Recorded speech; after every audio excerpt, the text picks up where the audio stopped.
ਵਾਹਿਗੁਰੂ ਸਾਹਿਬ ਜੀ। ਹਉ ਸਦਕੇ ਤਿਨਾ ਗੁਰ ਸਿੱਖਾਂ, ਸਤਿਗੁਰ ਨੂੰ ਮਿਲ ਆਪ ਗਵਾਇਆ। ਹਉ ਸਦਕੇ ਤਿਨਾ ਗੁਰ ਸਿੱਖਾਂ, ਕਰਨ ਉਦਾਸੀ ਅੰਦਰ ਮਾਇਆ। ਹਉ ਸਦਕੇ ਤਿਨਾ ਗੁਰ ਸਿੱਖਾਂ, ਗੁਰਮਤਿ ਗੁਰ ਚਰਣੀ ਚਿਤ ਲਾਇਆ। ਹਉ ਸਦਕੇ ਤਿਨਾ ਗੁਰ ਸਿੱਖਾਂ, ਗੁਰ ਸਿੱਖ ਦੇ ਗੁਰ ਸਿੱਖ ਮਿਲਾਇਆ। ਹਉ ਸਦਕੇ ਤਿਨਾ ਗੁਰ ਸਿੱਖਾਂ, ਬਾਹਰ ਜਾਂਦਾ ਵਰਜ ਰਹਾਇਆ। ਹਉ ਸਦਕੇ ਤਿਨਾ ਗੁਰ ਸਿੱਖਾਂ, ਆਸਾ ਵਿੱਚ ਨਿਰਾਸ ਵਲਾਇਆ। ਸਤਿਗੁਰ ਦਾ ਉਪਦੇਸ ਦਿੜਾਇਆ, ਸਤਿਗੁਰ ਦਾ ਉਪਦੇਸ ਦਿੜਾਇਆ।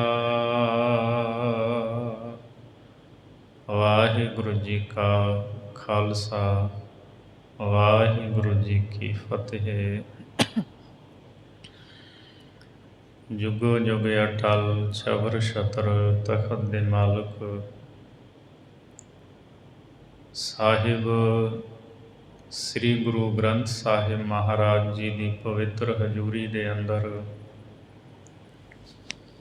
ਹਾਜ਼ਰੀਆਂ ਭਰ ਰਹੀ ਗੁਰੂ ਰੂਪ ਗੁਰੂ ਖਾਲਸਾ ਸਾਧ ਸੰਗਤ ਜੀ, ਭਾਈ ਗੁਰਦਾਸ ਦੀਆਂ ਵਾਰਾਂ ਦੀ ਚੱਲ ਰਹੀ ਲੜੀਵਾਰ ਵਿਚਾਰ ਵਿੱਚੋਂ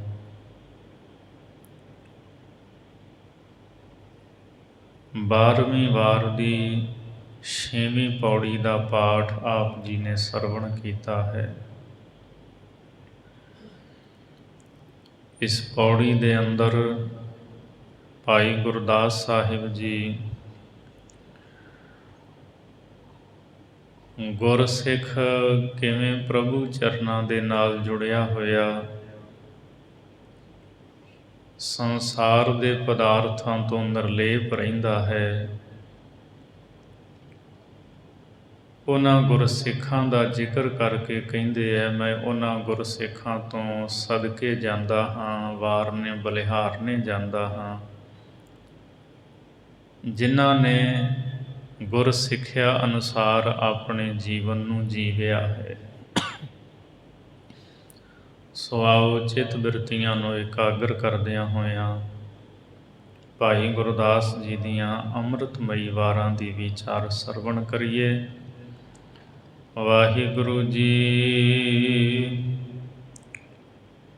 ਹਉ ਸਦਕੇ ਤਿਨਾ ਗੁਰ ਸਿੱਖਾਂ, ਸਤਿਗੁਰ ਨੂੰ ਮਿਲ ਆਪ ਗਵਾਇਆ।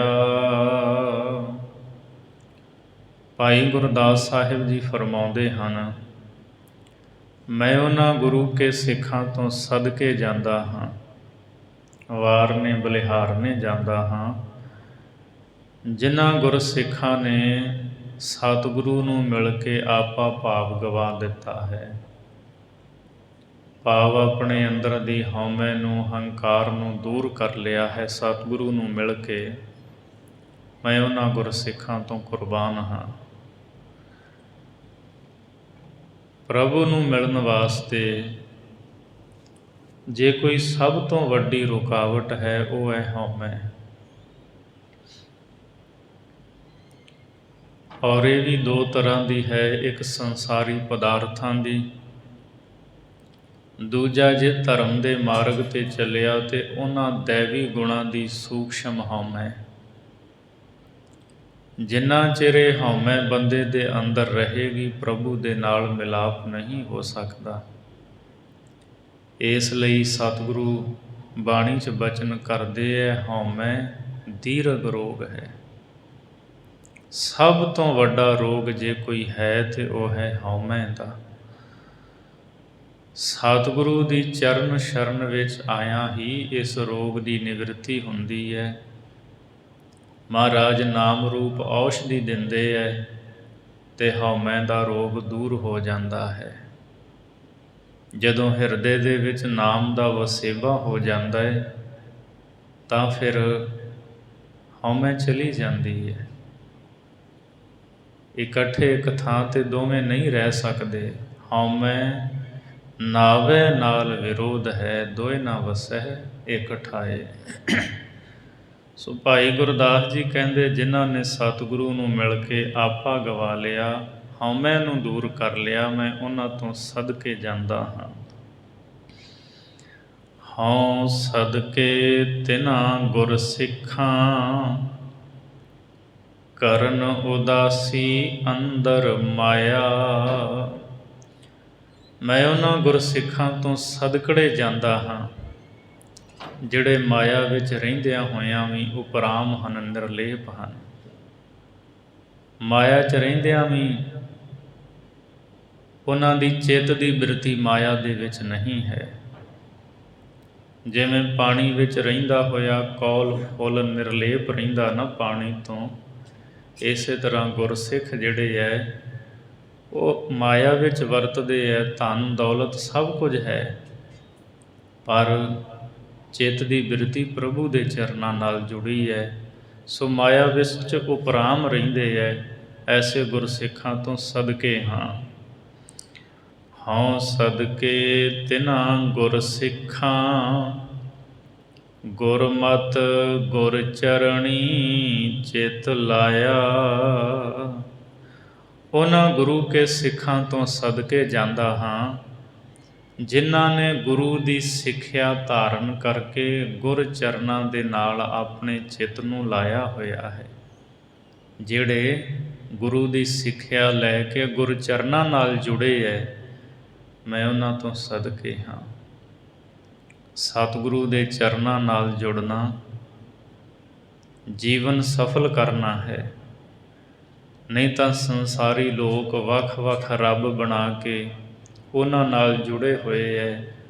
ਭਾਈ ਗੁਰਦਾਸ ਜੀ ਕਹਿੰਦੇ, ਜਿਹੜੇ ਗੁਰੂ ਚਰਨਾਂ ਨਾਲ ਜੁੜੇ ਹੈ, ਮੈਂ ਉਹਨਾਂ ਤੋਂ ਸਦਕੇ ਹਾਂ। ਹਉ ਸਦਕੇ ਤਿਨ੍ਹਾਂ ਗੁਰ ਸਿੱਖਾਂ, ਗੁਰ ਸਿੱਖ ਦੇ ਗੁਰ ਸਿੱਖ ਮਿਲਾਇਆ। ਉਹਨਾਂ ਗੁਰੂ ਕੇ ਸਿੱਖਾਂ ਤੋਂ ਸਦਕੜੇ ਜਾਂਦਾ ਹਾਂ ਜਿਹੜੇ ਗੁਰੂ ਦੀ ਸਿੱਖਿਆ ਹੋਰਾਂ ਨੂੰ ਦਿੰਦੇ ਹੈ ਅਤੇ ਉਹਨਾਂ ਨੂੰ ਗੁਰਸਿੱਖਾਂ ਨੂੰ ਗੁਰੂ ਚਰਨਾਂ ਦੇ ਨਾਲ ਮੇਲਦੇ ਹੈ।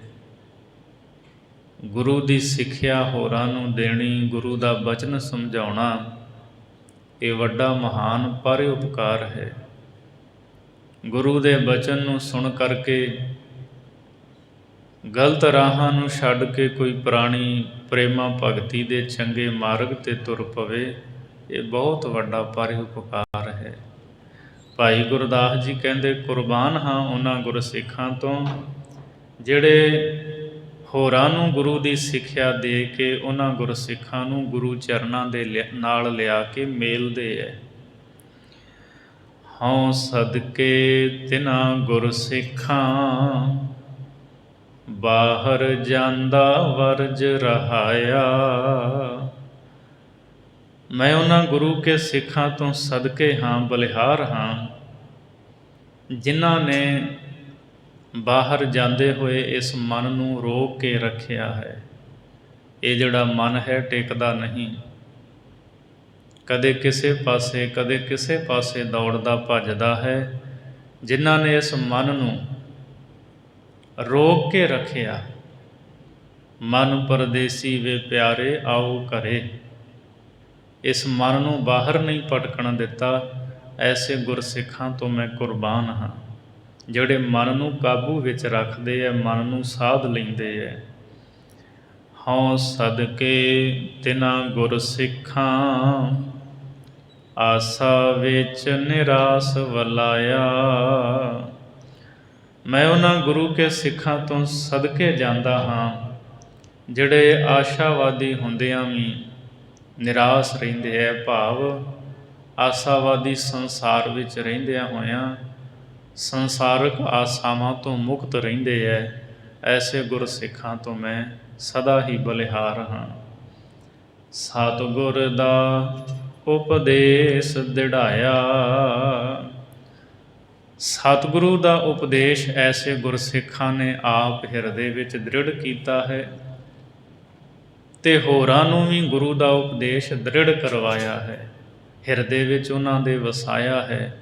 ਐਸੇ ਗੁਰਸਿੱਖ ਉਹਨਾਂ ਤੋਂ ਸਦਾ ਵਾਰਨੇ ਬਲਿਹਾਰਨੇ ਜਾਈਏ। ਸੋ ਜਦੋਂ ਤੱਕ ਬੰਦੇ ਦੇ ਅੰਦਰ ਹਉਮੈ ਹੋਵੇ, ਪ੍ਰਭੂ ਦੇ ਨਾਲ ਮੇਲ ਨਹੀਂ ਹੋ ਸਕਦਾ।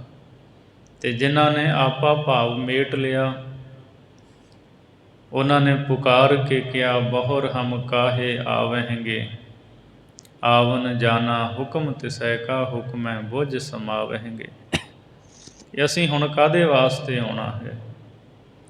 ਹੁਣ ਤਾਂ ਪ੍ਰਭੂ ਦੇ ਵਿੱਚ ਅਭੇਦਤਾ ਹੋ ਗਈ ਹੈ। ਹਾਂ, ਆਉਣਾ ਜਾਣਾ ਉਹਦਾ ਹੁਕਮ ਹੈ, ਉਹਦੇ ਹੁਕਮ ਦੇ ਵਿੱਚ ਹੀ ਸਮਾ ਜਾਵਾਂਗੇ। ਸੋ ਐਸੇ ਬੰਦਗੀ ਵਾਲੇ, ਅਭਿਆਸ ਵਾਲੇ ਜਿਹੜੇ ਪਰਮੇਸ਼ਰ ਦੇ ਪਿਆਰੇ ਹੋਏ ਹੈ, ਉਹ ਹਉਮੈ ਨੂੰ ਦੂਰ ਕਰਕੇ ਪ੍ਰਭੂ ਵਿੱਚ ਸਮਾਏ ਅਭੇਦ ਹੋਏ ਹਨ।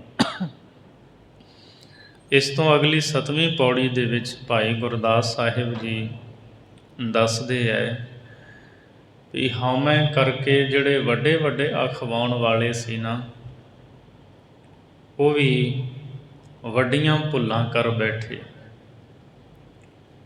ਹਉਮੈ ਦੇ ਵਿੱਚ ਖਪਦੇ ਰਹੇ, ਕਦੇ ਵੀ ਉਹਨਾਂ ਨੂੰ ਸ਼ਾਂਤੀ ਪ੍ਰਾਪਤ ਨਾ ਹੋਈ, ਭਾਵੇਂ ਉਹ ਕਿੱਡੇ ਵੀ ਵੱਡੇ ਕਿਉਂ ਨਹੀਂ ਸੀ। 7ਵੀਂ ਪੌੜੀ ਦੇ ਵਿੱਚ ਭਾਈ ਗੁਰਦਾਸ ਸਾਹਿਬ ਜੀ ਨੇ ਬ੍ਰਹਮੇ ਦਾ ਜ਼ਿਕਰ ਕੀਤਾ ਹੈ। ਅਤੇ ਗੁਰੂ ਗ੍ਰੰਥ ਸਾਹਿਬ ਜੀ ਦੀ ਜਦੋਂ ਪਵਿੱਤਰ ਬਾਣੀ ਅਸੀਂ ਪੜ੍ਹਦੇ ਹਾਂ, ਬ੍ਰਹਮੈ ਗਰਭ ਕੀਆ ਨਹੀਂ ਜਾਣਿਆ, ਵੇਦ ਕੀ ਬਿਪਤ ਪੜੀ ਪਛਤਾਨਿਆ। ਮਹਾਰਾਜ ਕਹਿੰਦੇ ਬ੍ਰਹਮੇ ਨੇ ਹੰਕਾਰ ਕੀਤਾ,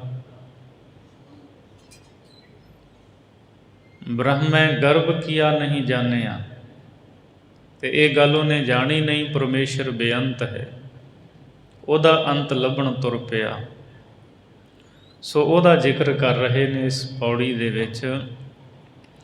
ਬ੍ਰਹਮਾ ਵੱਡਾ ਅਖਾਏ ਦਾ, ਨਾਭ ਕਵਲ ਦੀ ਨਾਲ ਸਮਾਣਾ। ਭਾਈ ਗੁਰਦਾਸ ਜੀ ਕਹਿੰਦੇ ਬ੍ਰਹਮਾ ਆਪਣੇ ਆਪ ਨੂੰ ਵੱਡਾ ਕਹਾਉਂਦਾ ਸੀ, ਅਤੇ ਕੌਲ ਫੁੱਲ ਦੀ ਜਿਹੜੀ ਨਾਲ ਹੁੰਦੀ ਹੈ ਨਾ, ਨਾੜੀ, ਉਹਦੇ ਵਿੱਚ ਚਲਿਆ ਗਿਆ। ਭਾਈ ਗੁਰਦਾਸ ਜੀ ਨੇ ਜਿਹੜੀਆਂ ਪੁਰਾਣਕ ਕਥਾਵਾਂ ਆਪਣੀਆਂ ਵਾਰਾਂ ਵਿੱਚ ਕਹੀਆਂ ਨੇ, ਇਹ ਦ੍ਰਿਸ਼ਟਾਂਤ ਮਾਤਰ ਕਹੀਆਂ, ਉਹ ਇਤਿਹਾਸ ਨਹੀਂ ਲਿਖ ਰਹੇ। ਜਿਹੜੀ ਗੱਲ ਸਾਨੂੰ ਸਮਝਾ ਰਹੇ ਇਸ ਪੌੜੀ ਵਿੱਚ, ਗੱਲ ਇਹ ਸਮਝਾ ਰਹੇ ਹੈ ਵੀ ਵੱਡੇ ਕਹਾਉਣ ਵਾਲੇ ਬੰਦੇ ਵੀ ਹੰਕਾਰ ਕਰਕੇ ਸਹਿਜ ਪਦਵੀ ਨੂੰ ਪ੍ਰਾਪਤ ਨਹੀਂ ਕਰ ਸਕੇ। ਬ੍ਰਹਮਾ ਵੱਡਾ ਅਖਾਈ ਦਾ, ਨਾਭ ਕਵਲ ਦੀ ਨਾਲ ਸਮਾਣਾ। ਕਹਿੰਦੇ ਵਿਸ਼ਨੂੰ ਦੀ ਨਾਭੀ ਦੇ ਵਿੱਚੋਂ ਕੌਲ ਫੁੱਲ ਪੈਦਾ ਹੋਇਆ, ਉਸ ਕੌਲ ਫੁੱਲ ਤੋਂ ਬ੍ਰਹਮੇ ਦੀ ਪੈਦਾਇਸ਼ ਹੋਈ।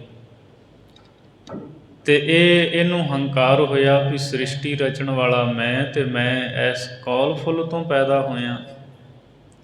ਲੱਤ ਮਾਰੀ ਉਸ ਕੌਲ ਫੁੱਲ ਨੂੰ, ਉਹਦੀ ਨਾੜੀ ਵਿੱਚ ਕੌਲ ਫੁੱਲ ਦੀ ਜਿਹੜੀ ਨਾਲ ਹੁੰਦੀ ਉਹਦੇ ਵਿੱਚ ਡਿੱਗ ਗਿਆ। ਉਸ ਪੁਰਾਣਕ ਕਥਾ ਦਾ ਜ਼ਿਕਰ ਭਾਈ ਗੁਰਦਾਸ ਜੀ ਕਰ ਰਹੇ ਨੇ। ਬ੍ਰਹਮਾ ਵੱਡਾ ਅਖਾਏ ਦਾ, ਨਾਭ ਕਵਲ ਦੀ ਨਾਲ ਸਮਾਣਾ। ਬ੍ਰਹਮਾ ਆਪਣੇ ਆਪ ਨੂੰ ਵੱਡਾ ਅਖਵਾਉਂਦਾ ਸੀ। ਵਿਸ਼ਨੂੰ ਦੀ ਨਾਭੀ ਦੇ ਵਿੱਚੋਂ ਜੋ ਕੌਲ ਫੁੱਲ ਪੈਦਾ ਹੋਇਆ, ਉਹਦੀ ਨਾਲ ਦੇ ਵਿੱਚ ਚਲਿਆ ਗਿਆ।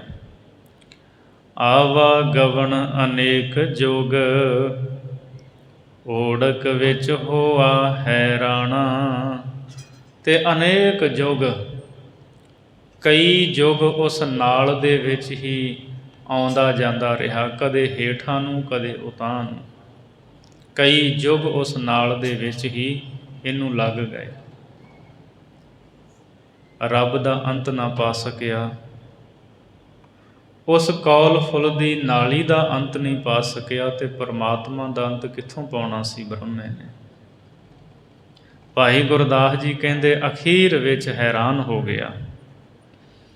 ਓੜਕ ਕੀ ਤੁਸ ਆਪਣਾ, ਆਪ ਗਣਾਇਐ ਭਰਮ ਭੁਲਾਣਾ। ਅਖੀਰ ਬ੍ਰਹਮੇ ਨੇ ਆਪਣਾ ਸਾਰਾ ਜ਼ੋਰ ਲਾ ਲਿਆ, ਵਾਹ ਲਾ ਲਈ। ਨਾ ਉਸ ਨਾਲ ਦਾ ਅੰਤ ਲੱਭ ਸਕਿਆ, ਨਾ ਪਰਮੇਸ਼ਰ ਦਾ ਅੰਤ ਲੱਭ ਸਕਿਆ। ਆਪ ਗਣਾਇਐ, ਤੇ ਬ੍ਰਹਮਾ ਸਾਰੀ ਉਮਰ ਆਪਣਾ ਆਪ ਜਣਾਉਂਦਾ ਰਿਹਾ, ਮੈਂ ਕੁਝ ਹਾਂ। ਬਸ ਇਸੇ ਭਰਮ ਦੇ ਵਿੱਚ ਭੁੱਲਾ ਰਿਹਾ ਵੀ ਮੈਂ ਵੱਡਾ ਹਾਂ, ਮੈਂ ਵੱਡਾ ਹਾਂ, ਮੈਂ ਵੱਡਾ ਹਾਂ। ਇਹ ਭਰਮ ਸੀ ਉਹਨੂੰ। ਦੁਨੀਆ ਵਿੱਚ ਵੀ ਬੰਦਿਆਂ ਨੂੰ ਬਹੁਤਾ ਭਰਮ ਹੁੰਦਾ, ਮੈਂ ਫਲਾਣੇ ਤੋਂ ਵੱਡਾ ਹਾਂ, ਦੌਲਤ ਕਰਕੇ ਵੱਡਾ ਹਾਂ, ਜਾਂ ਹੋਰ ਬਹੁਤ ਹਉਮੈ ਕਿਸੇ ਵੀ ਰੂਪ ਦੇ ਵਿੱਚ। ਕਿਉਂਕਿ ਹਉਮੈ ਜਿਹੜੀ ਹੈ ਗੁਣਾਂ 'ਤੇ ਹੀ ਅਸਵਾਰ ਹੁੰਦੀ ਹੈ। ਕੁਝ ਕੋਲ ਪੱਲੇ ਹੋਵੇ ਤਾਂ ਹੀ ਬੰਦਾ ਹੰਕਾਰ ਕਰਦਾ ਹੈ, ਤੇ ਕੁਝ ਐਸੇ ਵੀ ਹੁੰਦੇ ਆ ਜਿਨ੍ਹਾਂ ਕੋਲ ਕੁਝ ਵੀ ਨਹੀਂ ਹੁੰਦਾ ਤਾਂ ਵੀ ਉਹ ਹੰਕਾਰੀ ਨੇ। ਗੁਰੂ ਬਾਬਾ ਜੀ ਨੇ ਉਹਨਾਂ ਦਾ ਵੀ ਜ਼ਿਕਰ ਕੀਤਾ ਹੈ, ਨਾਨਕ ਤੇ ਨਰ ਅਸਲ ਖਰ। ਮਹਾਰਾਜ ਕਹਿੰਦੇ ਉਹ ਅਸਲੀ ਖੋਤੇ ਹੈ, ਜੇ ਬਿਨ ਗੁਣ ਗਰਬ ਕਰੰਤ, ਜਿਹੜੇ ਬਿਨਾਂ ਹੀ ਗੁਣਾਂ ਤੋਂ ਹੰਕਾਰ ਕਰਦੇ ਹੈ। ਸੋ ਅਖੀਰ ਹੈਰਾਨ ਹੋਇਆ, ਵਾਹ ਲਾ ਲਈ ਬ੍ਰਹਮੇ ਨੇ। ਆਪਣਾ ਆਪ ਜਣਾਉਂਦਾ ਰਿਹਾ, ਇਸੇ ਭਰਮ ਵਿੱਚ ਭੁੱਲਾ ਰਿਹਾ, ਮੈਂ ਵੱਡਾ ਹਾਂ। ਚਾਰੇ ਵੇਦ ਵਖਾਣਦਾ, ਚਤੁਰਮੁਖੀ ਹੋਏ ਖਰਾ ਸਿਆਣਾ। ਚਾਰ ਵੇਦ ਕਥਨ ਕਰਦਾ ਰਿਹਾ, ਤੇ ਚਤੁਰਮੁਖੀ ਚਾਰ ਮੂੰਹਾਂ ਵਾਲਾ ਬਣ ਕੇ ਆਪਣੇ ਆਪ ਨੂੰ ਬਹੁਤ ਸਿਆਣਾ ਇਹ ਸਮਝਦਾ ਰਿਹਾ। ਲੋਕਾਂ ਨੂੰ ਸਮਝਾਏ ਦਾ, ਵੇਖ ਸੁਰਸਤੀ ਰੂਪ ਲੁਭਾਣਾ। ਲੋਕਾਂ ਨੂੰ ਸਮਝਾਉਂਦਾ ਰਿਹਾ ਵੇਦ ਕਥਨ ਕਰਕੇ, ਵੇਦ ਉਚਾਰ ਕੇ, ਪਰ ਆਪ ਸਰਸਵਤੀ ਦੇ ਸੋਹਣੇ ਰੂਪ ਨੂੰ ਵੇਖ ਕੇ ਉਹਦੇ 'ਤੇ ਮੋਹਿਤ ਹੋ ਗਿਆ। ਭਾਈ ਗੁਰਦਾਸ ਨੇ ਲਿਖਿਆ ਹੈ ਵੀ ਉਹ ਵੇਖੋ ਉਹਨੇ ਕੀਤਾ ਕੀ, ਇੱਕ ਹੰਕਾਰੀ, ਦੂਜਾ ਸਰਸਵਤੀ ਜਿਹੜੀ ਹੈ ਉਹਨੂੰ ਬ੍ਰਹਮੇ ਦੀ ਪੁੱਤਰੀ ਕਿਹਾ ਕਿ ਇਹ ਬ੍ਰਹਮੇ ਦੀ ਧੀ ਸੀ। ਆਪਣੀ ਹੀ ਧੀ ਦੇ ਸੋਹਣੇ ਰੂਪ ਨੂੰ ਵੇਖ ਕੇ ਉਹਦੇ 'ਤੇ ਲੁਭਾਏਮਾਨ ਹੋ ਗਿਆ। ਮੱਤ ਮਾਰੀ ਗਈ। ਲੋਕਾਂ ਨੂੰ ਸਮਝਾਉਂਦਾ ਰਿਹਾ ਇਸ ਤਰ੍ਹਾਂ ਦਾ ਉੱਚਾ ਜੀਵਨ ਬਣਾਓ, ਵੇਦਾਂ ਵਿੱਚ ਕਥਨ ਕਰਦਾ ਰਿਹਾ, ਪਰ ਆਪ ਇੰਨਾ ਗਿਰ ਗਿਆ, ਸਰਸਵਤੀ ਦੇ ਰੂਪ ਨੂੰ ਵੇਖ ਕੇ ਲੁਭਾਏਮਾਨ ਹੋ ਗਿਆ। ਔਰ ਇਹ ਪੁਰਾਣ ਗਾਥਾ ਵੀ ਹੈ। ਕਹਿੰਦੇ ਇਹਦਾ ਇੱਕ ਹੀ ਮੂੰਹ ਸੀ, ਸਰਸਵਤੀ ਦੂਜੇ ਪਾਸੇ ਹੋਈ, ਇਹਨੇ ਦੂਜਾ ਮੂੰਹ ਕਰ ਲਿਆ, ਲਾ ਲਿਆ। ਦੂਜੇ ਪਾਸੇ ਹੋਈ, ਇੱਕ ਹੋਰ ਮੂੰਹ ਲਾ ਲਿਆ, ਪਿੱਛੇ ਹੋਈ, ਪਿੱਛੇ ਮੂੰਹ ਲਾ ਲਿਆ। ਉਹ ਆਕਾਸ਼ ਨੂੰ ਉੱਡੀ, ਇਹਨੇ ਪੰਜਵਾਂ ਸਿਰ ਲਾ ਲਿਆ। ਕਹਿੰਦੇ ਫਿਰ ਸ਼ਿਵ ਜੀ ਨੇ ਇਹਦਾ ਪੰਜਵਾਂ ਸਿਰ ਵੱਢ ਦਿੱਤਾ ਸੀ। ਇਹ ਪੁਰਾਣ ਗਾਥਾਵਾਂ ਨੇ, ਆਉਂਦੀਆਂ ਨੇ। ਵੱਡਾ ਕਹਾਉਂਦਾ ਸੀ, ਹੰਕਾਰੀ ਸੀ, ਤੇ ਆਪ ਸਰਸਵਤੀ ਦੇ ਰੂਪ 'ਤੇ ਹੀ ਲੁਭਾਏਮਾਨ ਹੋ ਗਿਆ। ਚਾਰੇ ਵੇਦ ਗਵਾਏ ਕੈ, ਗਰਭ ਗਰੂਰੀ ਕਰ ਪਛਤਾਣਾ। ਚਾਰ ਵੇਦ ਵੀ ਗਵਾ ਲਏ ਸਨ। ਉਹ ਵੀ ਕਥਾ ਹੈ, ਸੰਖਾਸੁਰ ਮਾਰੇ ਵੇਦ ਉਧਾਰੇ। ਸੰਖਾਸੁਰ ਦੈਤ ਲੈ ਗਿਆ ਸੀ ਚੋਰੀ ਕਰਕੇ ਵੇਦਾਂ ਨੂੰ, ਉਹਨੂੰ ਮਾਰ ਕੇ ਵੇਦਾਂ ਦਾ ਉਧਾਰ ਕੀਤਾ ਸੀ। ਚਾਰੇ ਵੇਦ ਗਵਾਏ ਕੈ, ਚਾਰੇ ਵੇਦਾਂ ਦੀ ਸਿਆਣਪ ਨੂੰ ਗਵਾ ਕੇ, ਗਰਭ ਗਰੂਰੀ ਕਰ ਪਛਤਾਣਾ। ਹੰਕਾਰ ਦੇ ਨਸ਼ੇ ਵਿੱਚ ਮਸਤ ਚੂਰ ਰਿਹਾ, ਤੇ ਹੰਕਾਰ ਕਰਕੇ ਬਹੁਤ ਫਿਰ ਪਛਤਾਇਆ ਵੀ ਮੈਂ ਇਹ ਕੀ ਕੀਤਾ, ਮੈਂ ਕੀ ਕਰ ਬੈਠਾ। ਲੋਕਾਂ ਨੂੰ ਸਮਝਾਉਂਦਾ ਤੇ ਆਪ ਮੈਂ ਕੀ ਕਰਤੂਤ ਕਰਦਾ, ਫਿਰ ਬਹੁਤ ਪਛਤਾਇਆ। ਅਕਥ ਕਥਾ ਨੇਤ ਨੇਤ ਵਖਾਣਾ। ਭਾਈ ਗੁਰਦਾਸ ਸਾਹਿਬ ਜੀ ਕਹਿੰਦੇ ਪਰਮੇਸ਼ਰ ਦੀ ਜੋ ਕਥਾ ਹੈ ਉਹ ਅਕਥ ਹੈ, ਮੁਕੰਮਲ ਪੂਰਨ ਤੌਰ 'ਤੇ ਉਹਦੇ ਗੁਣਾਂ ਨੂੰ, ਉਹਦੇ ਸਵਰੂਪ ਨੂੰ ਕੋਈ ਵੀ ਬਿਆਨ ਨਹੀਂ ਕਰ ਸਕਦਾ। ਪਰਮੇਸ਼ਰ ਨੂੰ ਉਹਨੂੰ ਤਾਂ ਨੇਤ ਨੇਤ ਕਹਿਣਾ ਬਣਦਾ ਹੈ ਵੀ ਤੇਰਾ ਕੋਈ ਅੰਤ ਨਹੀਂ, ਤੂੰ ਬੇਅੰਤ ਹੈ, ਤੂੰ ਬੇਅੰਤ ਹੈ। ਵੇਖੋ ਬ੍ਰਹਮਾ ਵੱਡਾ ਕਹਾਉਂਦਾ ਸੀ, ਹੰਕਾਰੀ ਹੋਇਆ, ਸ਼ਾਂਤੀ ਉਹਨੂੰ ਨਾ ਮਿਲੀ, ਜੀਵਨ ਵਿੱਚ ਸਹਿਜ ਨਾ ਆਇਆ ਔਰ ਆਪ ਜੀਵਨ ਤੋਂ ਡਿੱਗਿਆ। ਸਤਿਗੁਰੂ ਜੀ ਨੇ ਬਾਣੀ ਵਿੱਚ ਜ਼ਿਕਰ ਕੀਤਾ ਹੈ, ਬ੍ਰਹਮਾ ਵਿਸ਼ਨ ਮਹੇਸ਼ ਉਪਾਏ, ਮਾਇਆ ਮੋਹ ਵਧਾਇਆ। ਇਹ ਪ੍ਰਮਾਤਮਾ ਨੇ ਪੈਦਾ ਕੀਤੇ, ਇਹਨਾਂ ਦੇ ਅੰਦਰ ਵੀ ਮਾਇਆ ਦਾ ਬਹੁਤ ਹੀ ਜ਼ਿਆਦਾ ਮੋਹ ਜਿਹੜਾ ਹੈ ਉਹ ਪ੍ਰਬਲ ਰਿਹਾ ਹੈ। ਪਰਮਾਤਮਾ ਨੂੰ ਹੰਕਾਰ ਪਾਉਂਦਾ ਨਹੀਂ ਕਦੇ ਵੀ। ਸੋ ਇਹ ਸੀ ਬ੍ਰਹਮੇ ਦਾ ਜ਼ਿਕਰ। ਹੁਣ ਇਸ ਤੋਂ ਅੱਗੇ 8ਵੀਂ ਪੌੜੀ ਦੇ ਵਿੱਚ ਭਾਈ ਗੁਰਦਾਸ ਜੀ ਨੇ ਵਿਸ਼ਨੂੰ ਦੇ ਜਿਹੜੇ 10 ਪ੍ਰਮੁੱਖ ਅਵਤਾਰ ਹੋਏ ਆ ਉਹਨਾਂ ਦਾ ਜ਼ਿਕਰ ਕੀਤਾ ਹੈ। ਵੈਸੇ 24 ਅਵਤਾਰ ਨੇ, ਪਰ ਜਿਹੜੇ 10 ਨੇ ਉਹ ਮੁੱਖ ਹਨ, ਮੁੱਖ ਅਵਤਾਰ, ਉਹਨਾਂ ਦਾ ਜ਼ਿਕਰ ਕਰ ਰਹੇ ਹੈ। ਬਿਸ਼ਨ ਲਏ ਅਵਤਾਰ 10, ਵੈਰ ਵਿਰੋਧ ਜੋਧ ਸੰਘਾਰੇ। ਭਾਈ ਗੁਰਦਾਸ ਜੀ ਕਹਿੰਦੇ ਵਿਸ਼ਨੂੰ ਨੇ 10 ਮੁੱਖ ਅਵਤਾਰ ਧਾਰਨ ਕੀਤੇ ਔਰ ਇਹ ਅਵਤਾਰ ਧਾਰ ਕੇ ਵੈਰ ਵਿਰੋਧ ਕਰਕੇ ਜੰਗਾਂ ਕੀਤੀਆਂ, ਲੜਾਈ ਝਗੜੇ, ਅਤੇ ਵੱਡੇ ਵੱਡੇ ਬਲੀ ਆਤਰਥੀ ਜਿਹੜੇ ਯੋਧੇ ਸੀ ਉਹਨਾਂ ਨੂੰ ਵਿਸ਼ਨੂੰ ਨੇ ਸੰਘਾਰਿਆ, ਉਹਨਾਂ ਨੂੰ ਮਾਰਿਆ। ਮੱਛ ਕੱਛ ਵੈਰਾਹ ਰੂਪ, ਹੋਏ ਨਰ ਸਿੰਘ 52 ਬਉਧਾਰੇ। ਵਿਸ਼ਨੂੰ ਦੇ ਜਿਹੜੇ ਮੁੱਖ 10 ਅਵਤਾਰ ਹਨ ਉਹਨਾਂ ਦਾ ਜ਼ਿਕਰ ਕਰ ਰਹੇ ਭਾਈ ਗੁਰਦਾਸ ਜੀ।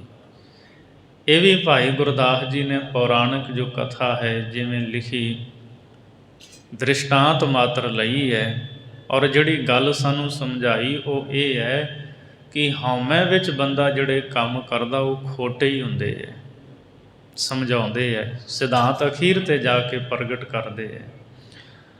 ਮੱਛ ਕੱਛ ਵੈਰਾਹ ਰੂਪ, ਕਹਿੰਦੇ ਵਿਸ਼ਨੂੰ ਨੇ ਮੱਛ ਰੂਪ ਧਾਰਿਆ, ਕੱਛ ਰੂਪ ਧਾਰਿਆ, ਵੈਰਾਹ ਸੂਰ ਦਾ ਰੂਪ ਧਾਰਿਆ। ਹੋਏ ਨਰ ਸਿੰਘ 52 ਬਉਧਾਰੇ, ਫਿਰ ਨਰ ਸਿੰਘ ਰੂਪ ਔਰ 52 ਰੂਪ ਅਤੇ ਬਉਧਾਰੇ, ਬੁੱਧ ਰੂਪ, ਮਹਾਤਮਾ ਬੁੱਧ ਰੂਪ ਵਿਸ਼ਨੂੰ ਨੇ ਇਹ ਅਵਤਾਰ ਧਾਰੇ। ਪਰਸਰਾਮ ਰਾਮ ਕਿਸ਼ਨ ਹੋਏ, ਕਿਲਕ ਕਲੰਕੀ ਅਤ ਅਹੰਕਾਰੇ। ਪਰਸਰਾਮ ਰਾਮਚੰਦਰ ਅਤੇ ਕ੍ਰਿਸ਼ਨ ਇਹ ਅਵਤਾਰ ਵਿਸ਼ਨੂੰ ਨੇ ਧਾਰੇ। ਕਿਲਕ ਕਲੰਕੀ ਆਤ ਅਹੰਕਾਰੇ, ਅਤੇ ਕਿਲਕ ਕਿਲਕਾਰੀ ਮਾਰ ਕੇ, ਗਰਜ ਕੇ ਜਿਸ ਨੇ ਪ੍ਰਗਟ ਹੋਣਾ ਹੈ, ਕਲੰਕੀ ਨਿਹ ਕਲੰਕੀ ਅਵਤਾਰ, ਉਹਨੇ ਵੱਡੇ ਹੰਕਾਰੀਆਂ ਨੂੰ ਅਵਤਾਰ ਧਾਰ ਕੇ ਮਾਰਨਾ ਹੈ।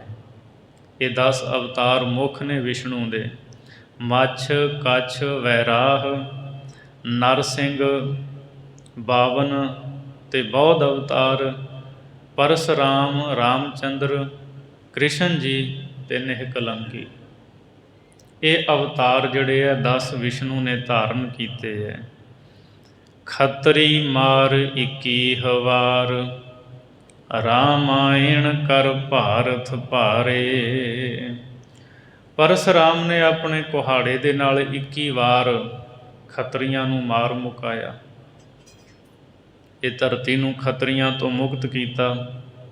ਰਾਮਾਇਣ ਕਰ ਭਾਰਤ ਭਾਰੇ, ਇਸੇ ਤਰ੍ਹਾਂ ਰਾਮਾਇਣ ਦੇ ਵਿੱਚ ਜ਼ਿਕਰ ਹੈ ਸ੍ਰੀ ਰਾਮਚੰਦਰ ਜੀ ਨੇ ਰਾਵਣ ਨਾਲ ਜੰਗ ਕੀਤਾ, ਉਹਨੂੰ ਮਾਰਿਆ।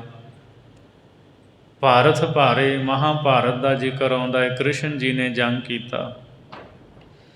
ਕਾਮ ਕ੍ਰੋਧ ਨ ਸਾਧਿਓ, ਲੋਭ ਮੋਹ ਅਹੰਕਾਰ ਨ ਮਾਰੇ। ਭਾਈ ਗੁਰਦਾਸ ਜੀ ਕਹਿੰਦੇ ਵੇਖੋ ਵਿਸ਼ਨੂੰ ਦੇ ਇਹ 10 ਅਵਤਾਰ ਵਿਸ਼ਨੂੰ ਨੇ 10 ਅਵਤਾਰ ਧਾਰ ਕੇ ਕਈ ਜੰਗਾਂ ਕੀਤੀਆਂ, ਤੇ ਜਿਹੜੇ ਵਿਰੋਧ ਕਰਨ ਵਾਲੇ ਉਹਨਾਂ ਕਈਆਂ ਨੂੰ ਮਾਰ ਮੁਕਾਇਆ। ਪਰ ਇਹਨਾਂ ਵਿੱਚੋਂ ਕਾਮ ਕ੍ਰੋਧ ਨਾ ਸਾਧਿਓ। ਕਾਮ ਕ੍ਰੋਧ ਨੂੰ ਕਿਸੇ ਨੇ ਨਹੀਂ ਸਾਧਿਆ, ਕਾਮ ਕ੍ਰੋਧ ਨੂੰ ਨਹੀਂ ਆਪਣੇ ਅੰਦਰੋਂ ਮਾਰਿਆ ਮੁਕਾਇਆ। ਹੋਰਾਂ ਨੂੰ ਤਾਂ ਮਾਰਦੇ ਮੁਕਾਉਂਦੇ ਰਹੇ ਜੰਗ ਕਰਕੇ, ਪਰ ਆਪਣੇ ਅੰਦਰ ਜਿਹੜੇ ਇਹਨਾਂ ਦੇ ਦੁਸ਼ਮਣ ਬੈਠੇ ਸੀ ਨਾ, ਕਾਮ ਕ੍ਰੋਧ ਲੋਭ ਮੋਹ ਹੰਕਾਰ, ਜਿਨ੍ਹਾਂ ਨੂੰ ਮਾਰਨਾ ਸੀ ਉਹਨਾਂ ਨੂੰ ਨਹੀਂ ਮਾਰਿਆ। ਲੋਭ ਮੋਹ ਅਹੰਕਾਰ ਨਾ ਮਾਰੇ, ਲੋਭ ਮੋਹ ਤੇ ਹੰਕਾਰ ਨੂੰ ਨਹੀਂ ਮਾਰਿਆ। ਕਿਸੇ ਨੂੰ ਮਾਰਨਾ ਸੌਖਾ ਹੈ, ਬਾਹਰ ਦੀ ਜੰਗ ਕਰਨੀ ਸੌਖੀ ਹੈ, ਪਰ ਜਿਹੜੇ ਬੰਦੇ ਦੇ ਅੰਦਰ ਦੁਸ਼ਮਣ ਬੈਠੇ ਹੈ ਨਾ, ਪੰਜੇ ਵਿਕਾਰ, ਇਹਨਾਂ ਨੂੰ ਮਾਰਨਾ ਬਹੁਤ ਔਖਾ, ਬੜਾ ਕਠਿਨ ਹੈ।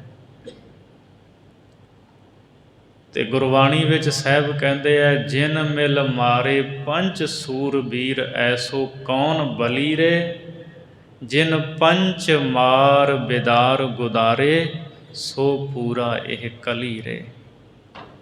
ਮਹਾਰਾਜ ਨੇ ਕਿਹਾ ਇਹ ਵੀ ਯੋਧੇ ਨੇ, ਕਾਮ ਕ੍ਰੋਧ ਲੋਭ ਮੋਹ ਹੰਕਾਰ,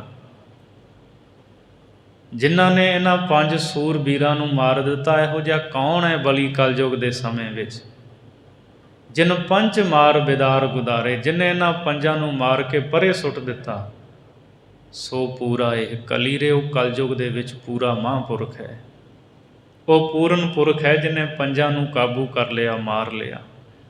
ਇਹ ਹੁੰਦੇ ਕਿੱਥੇ ਹੈ ਕਾਬੂ?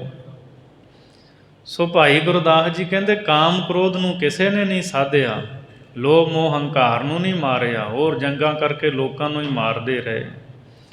ਸਤਿਗੁਰ ਪੁਰਖ ਨਾ ਭੇਟਿਆ, ਸਾਧ ਸੰਗ ਸਹਿ ਲੰਗ ਨਾ ਸਾਰੇ। ਨਾ ਹੀ ਸਤਿਗੁਰ ਪੁਰਖ ਇਹਨਾਂ ਨੂੰ ਮਿਲਿਆ, ਤੇ ਸਾਧ ਸੰਗਤ ਦੇ ਮੇਲ ਦੇ ਵਿੱਚ ਵੀ ਇਹਨਾਂ ਨੇ ਸਾਰ ਸਿਧਾਂਤ ਨੂੰ ਨਹੀਂ ਧਾਰਿਆ। ਸਤਿਪੁਰਸ਼ਾਂ ਦੀ ਸੰਗਤ ਕਰਕੇ ਜੋ ਨਾਮ ਸਿਮਰਨ ਬੰਦਗੀ ਕਰਨ ਦਾ ਸਿਧਾਂਤ ਉਹ ਨਹੀਂ ਧਾਰਿਆ। ਹਉਮੈ ਅੰਦਰ ਕਾਰ ਵਿਕਾਰੇ। ਭਾਈ ਗੁਰਦਾਸ ਸਾਹਿਬ ਜੀ ਕਹਿੰਦੇ ਹਉਮੈ ਦੇ ਵਿੱਚ ਜਿਹੜੇ ਕੀਤੇ ਕੰਮ ਨਾ, ਉਹ ਸਾਰੇ ਖੋਟੇ ਹੀ ਹੈ। ਇਸ ਲਈ ਭਾਵੇਂ ਅਵਤਾਰੀ ਪੁਰਸ਼ ਸੀ, ਵੱਡੇ ਸੀ, ਕਾਮ ਕ੍ਰੋਧ ਲੋਭ ਮੋਹ ਹੰਕਾਰ ਨੂੰ ਨਹੀਂ ਮਾਰਿਆ। ਸਭ ਤੋਂ ਵੱਡਾ ਸੂਰਮਾ ਬਹਾਦਰ ਉਹ ਹੈ ਜਿਹੜਾ ਇਹਨਾਂ ਵਿਕਾਰਾਂ ਨੂੰ ਕਾਬੂ ਵਿੱਚ ਕਰ ਲੈਂਦਾ, ਇਹਨਾਂ ਨੂੰ ਖਤਮ ਕਰ ਦਿੰਦਾ ਹੈ। ਸੋ ਇਸ ਤੋਂ ਅਗਲੀ 9ਵੀਂ ਪੌੜੀ ਦੇ ਵਿੱਚ ਭਾਈ ਗੁਰਦਾਸ ਸਾਹਿਬ ਜੀ ਹੁਣ ਸ਼ਿਵ ਜੀ ਦਾ ਜ਼ਿਕਰ ਕਰਦੇ ਹੈ, ਅਤੇ ਉਹਦੀ ਵੀ ਸੁਣ ਲਓ। ਸਾਧ ਸੰਗਤ ਉਹਨੇ ਵੀ ਨਹੀਂ ਕੀਤੀ ਤੇ ਭਟਕਦਾ ਰਿਹਾ। ਮਹਾਦੇਵ ਅਵਧੂਤ ਹੋਏ, ਤਾਮਸੇ ਅੰਦਰ ਜੋਗ ਨ ਜਾਣੈ। ਭਾਈ ਗੁਰਦਾਸ ਜੀ ਕਹਿੰਦੇ ਜਿਹੜਾ ਮਹਾਦੇਵ ਸੀ ਨਾ ਸ਼ਿਵ ਜੀ, ਅਵਧੂਤ ਹੋਏ। ਇਹ ਅਵਧੂਤ ਹੋ ਕੇ ਸਿਰ 'ਤੇ ਆਪਣਾ ਪਿੰਡੇ 'ਤੇ ਸਵਾਹ ਮਲ ਲਈ ਤੇ ਵੱਖਰਾ ਭੇਖ ਬਣਾਇਆ। ਮਹਾਦੇਵ ਅਵਧੂਤ ਬਣ ਕੇ ਤਾਮਸੀ ਬਿਰਤੀ ਨੂੰ ਧਾਰਨ ਕਰਕੇ ਰਿਹਾ। ਜੋਗੀ ਬਣ ਕੇ ਤਾਮਸੀ ਕ੍ਰੋਧੀ ਸੁਭਾਅ ਦੇ ਅੰਦਰ ਰਿਹਾ। ਔਰ ਜੋਗੀ ਦਾ ਉਸ ਦਾ ਭੇਖ ਜ਼ਰੂਰ ਸੀ, ਪਰ ਜੋ ਜੋਗ ਦੀ ਜੁਗਤੀ ਹੈ ਨਾ, ਮਨ ਬਿਰਤੀ ਨੂੰ ਸਾਧਣਾ, ਉਸ ਨੂੰ ਨਹੀਂ ਇਸ ਨੇ ਜਾਣਿਆ। ਤਾਮਸੀ ਸੁਭਾਅ ਸੀ, ਬੜਾ ਗੁੱਸੇ ਵਾਲਾ ਸੁਭਾਅ ਸੀ। ਜਦੋਂ ਆਪਾਂ ਗੁਰੂ ਗ੍ਰੰਥ ਸਾਹਿਬ ਦੀ ਬਾਣੀ ਪੜ੍ਹਦੇ ਹਾਂ ਨਾ, ਸਤਿਗੁਰੂ ਦਾ ਬਚਨ ਆਉਂਦਾ ਹੈ, ਪਾਂਡੇ ਤੁਮਰਾ ਮਹਾਦੇਵ, ਧੌਲੇ ਬਲਦ ਚੜ੍ਹਿਆ ਆਵਤ ਦੇਖਿਆ ਥਾ, ਮੋਦੀ ਕੇ ਕਰਖਾਣਾ ਪਾਕਾ, ਵਾਕਾ ਲੜਕਾ ਮਾਰਿਆ ਥਾ। ਉੱਥੇ ਪੰਡਤ ਨੂੰ ਸੰਬੋਧਨ ਕੀਤਾ। ਇਹ ਪੰਡਤ ਹੈ ਬ੍ਰਾਹਮਣ। ਪਾਂਡੇ ਤੁਮਰਾ ਮਹਾਦੇਵ, ਤੁਹਾਡਾ ਜਿਹੜਾ ਸ਼ਿਵ ਜੀ ਹੈ ਨਾ, ਉਹ ਵੇਖਿਆ ਮੈਂ ਚੰਗੀ ਤਰ੍ਹਾਂ। ਮਹਾਦੇਵ ਧੌਲੇ ਬਲਦ ਚੜ੍ਹਿਆ ਆਵਤ ਦੇਖਿਆ ਥਾ। ਜਿਹੜਾ ਧੌਲਾ ਬਲਦ ਹੈ ਨਾ, ਚਿੱਟੇ ਰੰਗ ਦਾ ਬੈਲ, ਉਹਦੀ ਸਵਾਰੀ ਕਰਦਾ ਹੁੰਦਾ ਸੀ। ਕਹਿੰਦੇ ਮੈਂ ਆਉਂਦਾ ਵੇਖਿਆ ਹੈ। ਮੋਦੀ ਕੇ ਘਰ ਖਾਣਾ ਪਾਕਾ। ਮੋਦੀ ਇੱਕ ਬਾਣੀਏ ਦੇ ਘਰ ਨਾ ਉਹਨੇ ਪ੍ਰਸ਼ਾਦਾ ਵਰਜਿਆ ਸੀ। ਤੇ ਹੋਇਆ ਕਿ ਜਦੋਂ ਘਰੇ ਪ੍ਰਸ਼ਾਦਾ ਤਿਆਰ ਹੋਇਆ ਤੇ ਉਹਦਾ ਜਿਹੜਾ ਬਾਣੀਏ ਦਾ ਲੜਕਾ ਸੀ ਨਾ, ਉਹਦਾ ਮੁੰਡਾ, ਉਹਨੇ ਉਹ ਰੋਟੀ ਜੂਠੀ ਕਰ ਦਿੱਤੀ। ਸ਼ਿਵ ਜੀ ਨੂੰ ਗੁੱਸਾ ਚੜ ਗਿਆ ਤੇ ਉਹਨੇ ਉਹ ਲੜਕਾ ਹੀ ਮਾਰ ਦਿੱਤਾ। ਮੋਦੀ ਕੇ ਘਰ ਖਾਣਾ ਪਾਕਾ, ਵਾਹ ਕਾ ਲੜਕਾ ਮਾਰਿਆ ਥਾ। ਇੰਨਾ ਗੁੱਸਾ ਸੀ ਵੀ ਰੋਟੀ ਕਿਉਂ ਜੂਠੀ ਕਰ ਦਿੱਤੀ, ਰੋਟੀ ਜੂਠੀ ਕਰਤੀ ਉਹ ਬੰਦਾ ਹੀ ਮਾਰ ਦੇਣਾ। ਇੱਕ ਨਾ ਪਿੱਛੇ ਇੱਕ ਜੇ ਸੋਸ਼ਲ ਮੀਡੀਆ 'ਤੇ ਇੱਕ ਹੋਰ ਗੱਲ ਬੜੀ ਚੱਲੀ ਸੀ। ਆਪਣਾ ਜਪਜੀ ਸਾਹਿਬ ਪੜ੍ਹਦੇ ਆ ਨਾ, ਇੱਕ ਸੰਸਾਰੀ, ਇੱਕ ਭੰਡਾਰੀ, ਇੱਕ ਲਾਏ ਦੀ ਬਾਣ। ਉੱਥੇ ਗੱਲ ਤਿੰਨ ਦੇਵਤਿਆਂ ਦੀ ਹੋਈ। ਇੱਕ ਸੰਸਾਰੀ ਹੈ, ਇੱਕ ਭੰਡਾਰੀ ਹੈ, ਇੱਕ ਲਾਏ ਦੀ ਬਾਣ। ਇੱਕ ਜਨਮ ਦਿੰਦਾ, ਇੱਕ ਰੋਜੀ ਦਿੰਦਾ, ਇੱਕ ਸੰਸਾਰ ਨੂੰ ਖਤਮ ਕਰਦਾ। ਉਹ ਪਰਮੇਸ਼ਰ ਦੀਆਂ ਤਿੰਨੇ ਸ਼ਕਤੀਆਂ ਦਾ ਜ਼ਿਕਰ ਹੈ। ਅਤੇ ਉੱਥੇ ਕਈ ਟੀਕਾਕਾਰ ਵਿਦਵਾਨਾਂ ਨੇ ਅਰਥ ਕਰਦਿਆਂ ਲਿਖਿਆ ਭੰਡਾਰੀ ਦਾ ਕਿ ਭੰਡਾਰਾ ਵੰਡਣ ਵਾਲਾ ਹੈ, ਰੋਜੀ ਦੇਣ ਵਾਲਾ। ਉਹਨੂੰ ਮੋਦੀ ਕਹਿੰਦੇ। ਜਿਵੇਂ ਗੁਰੂ ਨਾਨਕ ਸਾਹਿਬ ਮੋਦੀ ਦੀ ਕਾਰ ਕਰਦੇ, ਰਾਸ਼ਨ ਪਾਣੀ ਸਾਰਾ ਉੱਥੇ ਉਹ ਦਿੰਦੇ ਸੀ। ਉਹ ਕਿਸੇ ਸਿੱਖ ਵਿਦਵਾਨ ਨੇ ਅਰਥ ਕੀਤੇ ਹੋਣਗੇ ਵੀ ਮੋਦੀ ਭੰਡਾਰੀ ਹੈ, ਵੀ ਉਹ ਮੋਦੀ ਹੈ, ਉਹ ਸ਼ਕਤੀ, ਉਹ ਵਿਸ਼ਨੂੰ ਰੋਜੀ ਦੇਣ ਵਾਲਾ। ਉੱਥੇ ਮੋਦੀ ਸ਼ਬਦ ਲਿਖਿਆ। ਲੋਕਾਂ ਨੇ ਇਸ ਗੱਲ ਦਾ ਵੀ ਆਹ ਜੀ ਮੋਦੀ, ਇਹਨਾਂ ਦੇ ਅਰਥ ਹੀ ਮੋਦੀ ਦਾ ਕਰਤਾ। ਹੁਣ ਲੋਕਾਂ ਨੂੰ ਇੰਨਾ ਪਤਾ ਨਹੀਂ ਵੀ ਮੋਦੀ ਦਾ ਅਰਥ ਕੀ ਹੁੰਦਾ। ਉਹ ਪ੍ਰਧਾਨ ਮੰਤਰੀ ਨੂੰ ਸਮਝੀ ਜਾਂਦੇ ਜਿਹੜਾ ਇੱਥੇ ਦੇਸ਼ ਦਾ, ਵੀ ਉਹ ਮੋਦੀ। ਅਤੇ ਗੁਰਬਾਣੀ 'ਚੋਂ ਫਿਰ ਜਿਹੜਾ ਆਹ ਲਿਖਿਆ ਇਹਨੂੰ ਕੀ ਕਰਾਂਗੇ, ਮੋਦੀ ਕੇ ਘਰ ਖਾਣਾ ਪਾਕਾ, ਵਾਹ ਕਾ ਲੜਕਾ ਮਾਰਿਆ। ਇਹ ਪੰਕਤੀ ਕੱਢ ਦਈਏ ਗੁਰਬਾਣੀ ਵਿੱਚੋਂ ਬਾਹਰ ਕਰ ਦਈਏ ਤਾਂ ਗੁਰੂ ਗ੍ਰੰਥ ਸਾਹਿਬ 'ਚ ਲਿਖਿਆ। ਜਦੋਂ ਗੁਰਬਾਣੀ ਦੇ ਅਰਥਾਂ ਦੀ ਸਮਝ ਨਹੀਂ ਤਾਂ ਕਿਸੇ ਦੂਜੇ ਨੂੰ ਪੁੱਛ ਲਓ, ਭਾਈ ਇਹਦਾ ਅਰਥ ਕੀ ਹੈ, ਇੱਥੇ ਮੋਦੀ ਦਾ ਅਰਥ ਕੀ ਹੈ, ਇਹ ਬਾਣੀ 'ਚ ਲਿਖਿਆ। ਮੈਂ ਕਹਿੰਦਾ ਲੋਕਾਂ ਨੂੰ ਸਮਝ ਨਹੀਂ, ਝੱਟ ਹੀ ਉਸ ਗੱਲ ਨੂੰ ਅੱਗੇ ਤੋਂ ਅੱਗੇ, ਅੱਗੇ ਤੋਂ ਅੱਗੇ, ਗੱਲ ਕੁਛ ਵੀ ਨਹੀਂ ਹੁੰਦੀ। ਅਤੇ ਭੋਲੀ ਜਨਤਾ ਉਹਦੇ ਵਿੱਚ ਫਸ ਜਾਂਦੀ ਵੀ ਗੱਲ ਤਾਂ ਸਹੀ ਕਰਦਾ ਪਿਆ, ਆ ਇੱਦਾਂ ਲਿਖਿਆ ਇਹਨਾਂ ਨੇ, ਅਰਥ ਕਰਨ ਲੱਗ ਗਿਆ। ਗੱਲ ਕੁਛ ਵੀ ਨਹੀਂ ਹੁੰਦੀ। ਖੈਰ ਰਹੋ ਵਿਚਾਰ। ਇਹੋ ਜਿਹਾ ਤਾਮਸੀ ਸੁਭਾਅ ਦਾ ਸੀ ਇਹ ਸ਼ਿਵ। ਭੈਰੋਂ ਭੂਤ ਕਸੂਤ ਵਿੱਚ, ਖੇਤਰਪਾਲ ਬੇਤਾਲ ਧਿਆਣੇ। ਫਿਰ ਕਿਹੜੇ ਕੰਮਾਂ ਵਿੱਚ ਰਿਹਾ? ਭੈਰੋਂ ਭੂਤ, ਖੇਤਰਪਾਲ ਅਤੇ ਬੇਤਾਲ, ਇਹਨਾਂ ਉੱਤੇ ਧੱਕੇ ਦਾ ਹੁਕਮ ਕਰਦਾ ਰਿਹਾ ਵੀ ਇੱਦਾਂ ਇੱਦਾਂ ਕਰੋ। ਇਹ ਭੂਤਾਂ ਦੀਆਂ ਕਿਸਮਾਂ ਜਾਤਾਂ ਨੇ। ਭੈਰੋਂ ਹੋ ਗਿਆ ਔਰ ਇਸੇ ਤਰ੍ਹਾਂ ਬੇਤਾਲ, ਖੇਤਰਪਾਲ, ਵੀ ਇੱਦਾਂ ਇੱਦਾਂ ਕਰੋ, ਵੀ ਧੱਕੇ ਦਾ ਹੁਕਮ ਕਰਦਾ ਰਿਹਾ ਸ਼ਿਵ ਜੀ ਇਹਨਾਂ 'ਤੇ। ਅੱਗ ਧਤੂਰਾ ਖਾਵਣਾ, ਰਾਤੀ ਵਾਸਾ ਮੜੀ ਮਸਾਣੇ। ਅੱਗ ਧਤੂਰਾ ਖਾਂਦਾ ਰਿਹਾ ਅਤੇ ਰਾਤ ਨੂੰ ਮੜੀਆਂ ਮਸਾਣੀਆਂ ਦੇ ਵਿੱਚ ਵਾਸਾ ਕਰਦਾ ਰਿਹਾ ਸ਼ਿਵ ਜੀ। ਪੈਨੇ ਹਾਥੀ ਸੀਹ ਖਲ, ਡੌਰੂ ਵਾਏ ਕਰੈ ਹੈਰਾਣੇ। ਹਾਥੀ ਦੀ ਖਲ ਪਾ ਲੈਂਦਾ ਸੀ ਸਰੀਰ 'ਤੇ। ਸੀਹ ਖਲ ਜਿਹੜੀ ਸ਼ੇਰ ਦੀ ਖਲ ਸੀ ਉਹ ਲੱਕ ਨਾਲ ਬੰਨ੍ਹ ਲੈਂਦਾ ਸੀ। ਡੌਰੂ ਵਾਏ ਕਰੈ ਹੈਰਾਣੇ, ਅਤੇ ਉਹ ਇਹਦੇ ਕੋਲ ਇੱਕ ਡਮਰੂ ਸੀ, ਉਹ ਵਜਾ ਕੇ ਲੋਕਾਂ ਨੂੰ ਹੈਰਾਨ ਕਰਦਾ ਸੀ, ਉਹਨੂੰ ਵਜਾਉਂਦਾ ਹੁੰਦਾ ਸੀ। ਨਾਥਾਂ ਨਾਥ ਸਦਾਈ ਦਾ, ਹੋਏ ਅਨਾਥ ਨਾ ਹਰ ਰੰਗ ਮਾਣੇ। ਅਤੇ ਇਹ ਸ਼ਿਵ ਜੀ, ਭਾਈ ਗੁਰਦਾਸ ਜੀ ਕਹਿੰਦੇ ਆਪਣੇ ਆਪ ਨੂੰ ਨਾਥਾਂ ਦਾ ਨਾਥ ਕਹਾਉਂਦਾ ਸੀ, ਪਰ ਇਹਨੇ ਆਪ ਅਨਾਥ ਬਣ ਕੇ ਕਦੀ ਪਰਮਾਤਮਾ ਦੇ ਪ੍ਰੇਮ ਦਾ ਰੰਗ ਨਹੀਂ ਮਾਣਿਆ, ਕਦੇ ਵੀ ਵਾਹਿਗੁਰੂ ਦੇ ਪ੍ਰੇਮ ਦਾ ਰੰਗ ਨਹੀਂ ਮਾਣਿਆ। ਇਹ ਨਾ ਸਮਝੋ ਵੀ ਭਾਈ ਗੁਰਦਾਸ ਜੀ ਇੱਥੇ ਨਿੰਦਿਆ ਕਰਦੇ, ਸਾਨੂੰ ਸਮਝਾਉਂਦੇ ਆ ਵੀ ਵੇਖੋ ਕੀ ਕਰਦਾ ਰਿਹਾ, ਪਰ ਰੱਬ ਦੇ ਪ੍ਰੇਮ ਦਾ ਰੰਗ ਨਹੀਂ ਮਾਣਿਆ ਸ਼ਿਵ ਜੀ ਨੇ। ਜੋ ਮਰਜ਼ੀ ਹੈ, ਗੁਰਮੁਖ ਉਹਨਾਂ ਦੀ ਪਦਵੀ ਕਿਤੇ ਉੱਤੇ ਹੈ ਸ਼ਿਵ ਜੀ ਤੋਂ। ਜਿਹੜੇ ਗੁਰਮੁਖ ਨੇ ਉਹ ਸ਼ਿਵ ਜੀ ਤੋਂ ਉੱਚੇ ਜੀਵਨ ਵਾਲੇ ਹੈ। ਸਿਰਠ ਸੰਘਾਰੈ ਤਾਮਸੀ, ਜੋਗ ਨਾ ਭੋਗ ਨਾ ਜੁਗਤ ਪਛਾਣੈ। ਤਾਮਸੀ ਸੁਭਾਅ ਕਰਕੇ, ਕ੍ਰੋਧੀ ਸੁਭਾਅ ਕਰਕੇ ਸ੍ਰਿਸ਼ਟੀ ਨੂੰ ਸੰਘਾਰਦਾ ਵੀ ਰਿਹਾ, ਖਤਮ ਕਰਦਾ ਰਿਹਾ। ਪਰ ਇਸ ਸ਼ਿਵ ਜੀ ਨੇ ਆਪ ਨਾ ਜੋਗ ਨੂੰ ਤੇ ਨਾ ਭੋਗ ਦੀ ਜੁਗਤੀ ਨੂੰ ਜਾਣਿਆ। ਜੋਗ ਭੋਗ ਦੀ ਜੁਗਤੀ ਨੂੰ ਬਿਲਕੁਲ ਨਹੀਂ ਜਾਣਿਆ ਵੀ ਅਸਲੀ ਜੋਗ ਹੈ ਚਿੱਤ ਦੀ ਬਿਰਤੀ ਨੂੰ ਰੋਕਣਾ, ਸਾਧਨਾ ਪ੍ਰਭੂ ਦੇ ਚਰਨਾਂ ਵਿੱਚ ਜੁੜਨਾ ਔਰ ਜੁੜ ਕੇ ਪਰਮ ਆਨੰਦ ਨੂੰ ਮਾਨਣਾ। ਉਹ ਭੋਗ ਕਹਿੰਦੇ ਉਹ ਨਾ ਜੋਗ ਨਾ ਭੋਗ ਕਿਸੇ ਨੂੰ ਵੀ ਨਹੀਂ ਪਛਾਣਿਆ ਸ਼ਿਵ ਜੀ ਨੇ।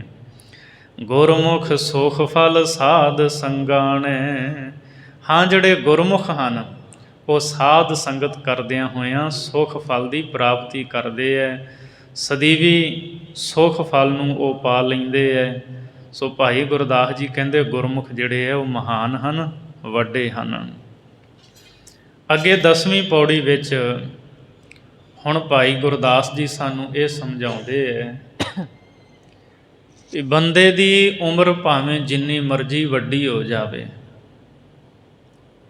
ਉਮਰ ਵੱਡੀ ਹੋਣ ਦੇ ਨਾਲ ਉਸ ਨੂੰ ਸ਼ਾਂਤੀ ਨਹੀਂ ਮਿਲਦੀ। ਸਹਿਜ ਸ਼ਾਂਤੀ ਤੇ ਟਿਕਾਓ ਜਿਹੜਾ ਹੈ ਉਹ ਪ੍ਰਭੂ ਦੇ ਨਾਮ ਜਪਿਆਂ ਹੀ ਮਿਲਦਾ ਹੈ। ਉਹ ਦੱਸਦੇ ਹੈ ਹੁਣ ਸਾਨੂੰ ਭਾਈ ਸਾਹਿਬ ਜੀ, ਵੱਡੀ ਆਰਜਾ ਇੰਦਰ ਦੀ, ਇੰਦਰਪੁਰੀ ਵਿੱਚ ਰਾਜ ਕਮਾਵੇ। ਜਿਹੜਾ ਇੰਦਰ ਦੇਵਤਾ ਹੈ ਇਹਦੀ ਉਮਰ ਬਹੁਤ ਵੱਡੀ ਗਿਣੀ ਗਈ ਹੈ। ਕਹਿੰਦੇ ਇੰਦਰ ਦੀ ਉਮਰ ਜਿਹੜੀ ਹੈ ਵੱਡੀ ਹੈ। ਇੰਦਰਪੁਰੀ ਦੇ ਵਿੱਚ, ਸਵਰਗਪੁਰੀ ਵਿੱਚ ਇਹ ਰਾਜ ਕਮਾਉਂਦਾ ਹੈ। 14 ਇੰਦਰ ਵਿਨਾਸ਼ ਕਾਲ, ਬ੍ਰਹਮੇ ਦਾ ਇੱਕ ਦਿਵਸ ਵਿਹਾਵੇ। 14 ਇੰਦਰ ਰਾਜ ਕਰਕੇ ਨਾਸ਼ ਹੋ ਜਾਂਦੇ, ਖਤਮ ਹੋ ਜਾਂਦੇ ਆ, ਫਿਰ ਬ੍ਰਹਮੇ ਦਾ ਇੱਕ ਦਿਨ ਬਣਦਾ ਹੈ। ਇੰਦਰ ਦੀ ਉਮਰ ਵੱਡੀ ਹੈ। ਇੱਕ ਇੰਦਰ ਜੰਮਿਆ, ਰਾਜ ਕੀਤਾ, ਲੰਮਾ ਸਮਾਂ ਮਰ ਗਿਆ। ਫਿਰ ਦੂਜਾ ਇੰਦਰ ਪੈਦਾ ਹੋਇਆ, ਰਾਜ ਕੀਤਾ। ਇੱਦਾਂ 14 ਇੰਦਰ ਮਰ ਜਾਂਦੇ ਆ ਰਾਜ ਕਰ ਕਰਕੇ, ਅਤੇ ਬ੍ਰਹਮੇ ਦਾ ਇੱਕ ਦਿਨ ਬਤੀਤ ਹੁੰਦਾ। ਏਡਾ ਵੱਡਾ ਬ੍ਰਹਮੇ ਦਾ ਦਿਨ ਹੈ। ਧੰਦੇ ਹੀ ਬ੍ਰਹਮਾ ਮਰੈ, ਲੋਮਸ ਦਾ ਇੱਕ ਰੋਮ ਸਿਜਾਵੇ। ਕਹਿੰਦੇ ਧੰਦੇ ਦੇ ਵਿੱਚ ਹੀ ਬ੍ਰਹਮਾ ਮਰ ਜਾਂਦਾ ਹੈ, ਅਤੇ ਲੋਮਸ਼ ਇੱਕ ਰਿਸ਼ੀ ਹੋਇਆ, ਉਹਦੇ ਦਿਨ ਇਹਦੇ ਤੋਂ ਵੀ ਵੱਡੇ, ਬ੍ਰਹਮੇ ਤੋਂ ਵੀ। ਇੱਕ ਰੋਮ ਸਿਜਾਵੇ, ਉਹ ਆਪਣਾ ਨਾ ਇੱਕ ਦਾੜੀ ਦਾ ਰੋਮ ਪੁੱਟ ਦਿੰਦਾ ਵੀ ਬ੍ਰਹਮਾ ਪਿਓ ਮਰ ਗਿਆ, ਵੀ ਰੋਜ਼ ਭੱਦਣ ਕੌਣ ਕਰਾਵੇ, ਨੇ ਤਾਂ ਰੋਜ਼ ਮਰਨਾ।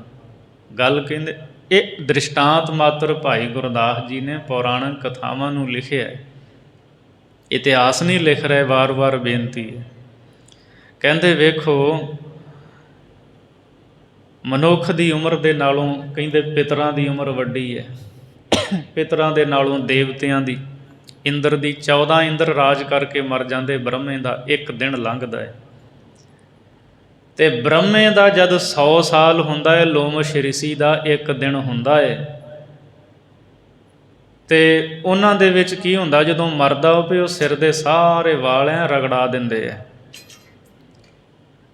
ਭੱਦਣ ਕਰਾਉਂਦੇ ਹੈ। ਅਤੇ ਲੋਮਸ਼ ਰਿਸ਼ੀ ਕਹਿੰਦਾ ਵੀ ਇਹਨੇ ਤਾਂ ਰੋਜ਼ ਮਰਨਾ ਬ੍ਰਹਮੇ ਨੇ, ਅਤੇ ਰੋਜ਼-ਰੋਜ਼ ਭੱਦਣ ਕੌਣ ਕਰਾਵੇ, ਉਹ ਆਪਣਾ ਇੱਕ ਵਾਲ ਪੁੱਟ ਦਿੰਦਾ। ਧੰਦੇ ਹੀ ਬ੍ਰਹਮਾ ਮਰੈ, ਲੋਮਸ ਦਾ ਇੱਕ ਰੋਮ ਸਿਜਾਵੇ।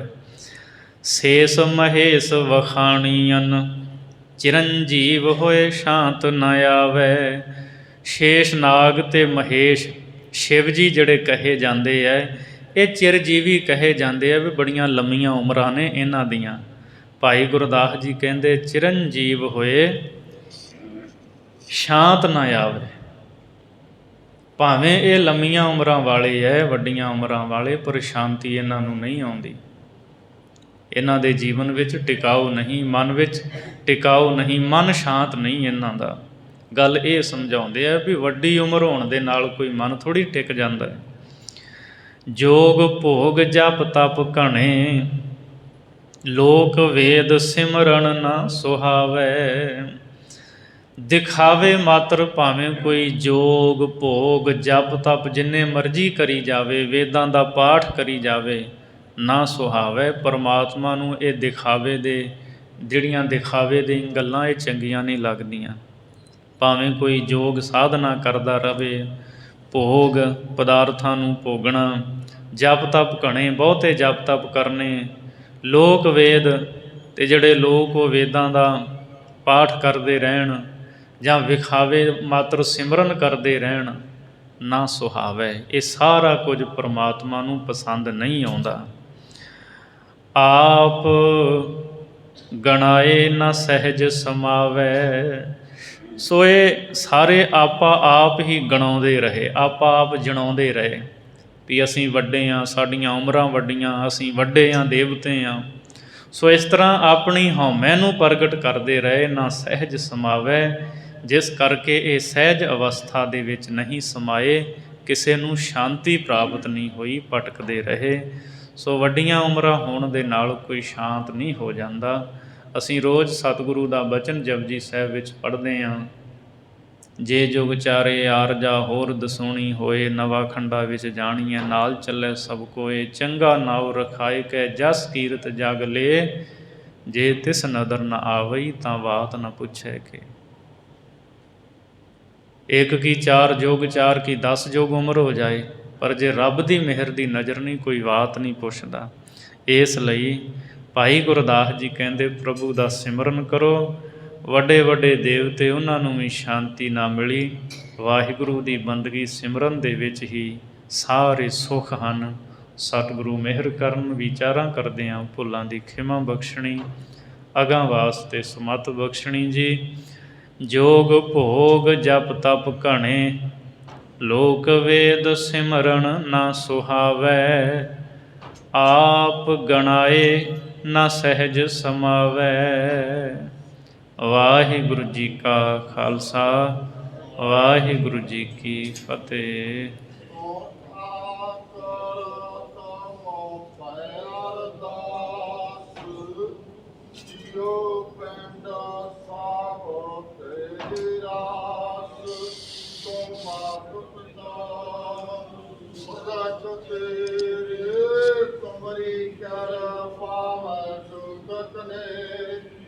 कोई न जाने तुमरा अंत, उचित ऊंचा पदवंत, सगल समग्रे तुमरा सूत्र तारी।